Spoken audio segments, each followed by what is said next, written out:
Salvatore Baboons joining us right now, American sociologist. Thank you so much for your time.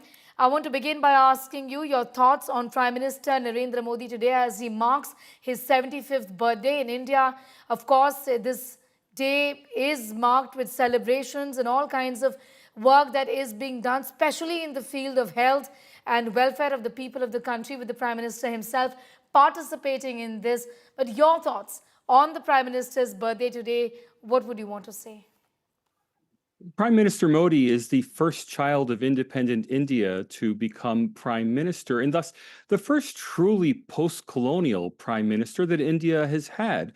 Now, that title, first post-colonial prime minister, means several things. It's not just a matter of his age and the fact that he turned 75 today or was born in 1950 in independent India.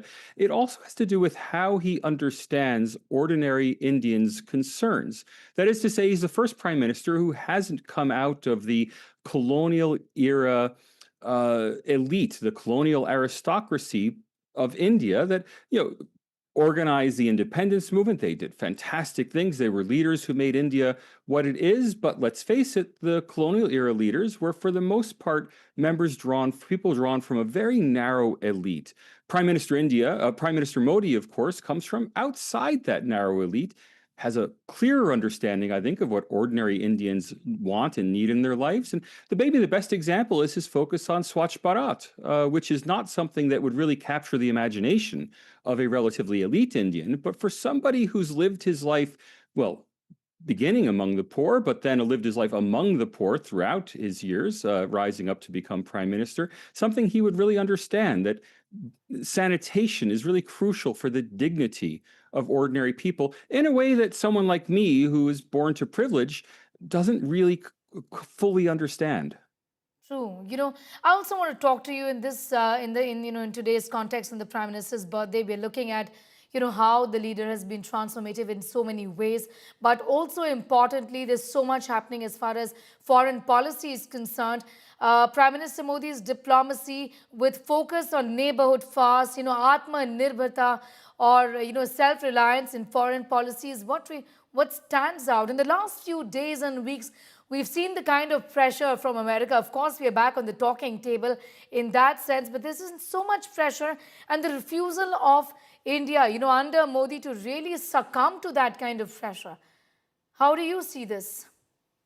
What's really ironic is that Mr. Modi began his prime ministership with a laser-like focus on the neighborhood, inviting the neighboring prime ministers and heads of state to his his inauguration to really connect with the neighborhood, creating a neighborhood policy. And yet that neighborhood policy has been, let's be honest, has been largely unsuccessful. Instead, what Mr. Modi has done is establish a rapport with world leaders beyond the neighborhood. So he's actually negotiated successfully India's relationship with the United States under different presidents. And believe me, it's very hard to get along with someone like Donald Trump, but also at the same time to get along with a Barack Obama and to get along with a Joe Biden, and to be able to manage that relationship through these massive swings in U.S. politics. Similarly, he's managed the relationship with Russia very well, despite the extreme circumstances of Russia's invasion of Ukraine and international sanctions on Russia. He's even managed the China relationship with Xi Jinping, again, despite actual border clashes. So the great irony is that although he came to office clearly with a program to build India's neighborhood, his actual success has been much farther abroad. Yeah, and also I would say, not really in a way, like you said, it's difficult to have a working relationship with somebody, perhaps as mercurial as Donald Trump. But we've seen the Prime Minister really stand up to, in a way, bullies in that sense. I also want to ask you about our own, muscular defense policy. We've seen Operation Sindoor. We've also, in fact, seen the Balakot airstrikes on giving Pakistan and enemies, in a way, a befitting reply, which really has been the hallmark of the Prime Minister's tenure as well over the years, isn't it? Something that was not seen before.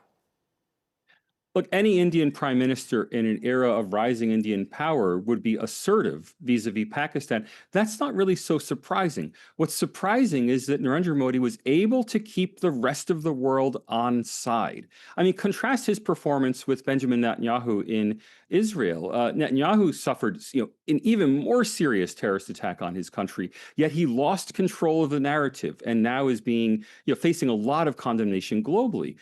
India, on the other hand, successfully navigated the strikes on its soil and retaliating without that retaliation being framed as Indian aggression. And believe me, Pakistan tried to frame India's retaliation as Indian aggression, but that failed. And I think that failure has a lot to do with the success of Narendra Modi in keeping the world on India's side. It should not be taken for granted that the world would support a victim of terrorism.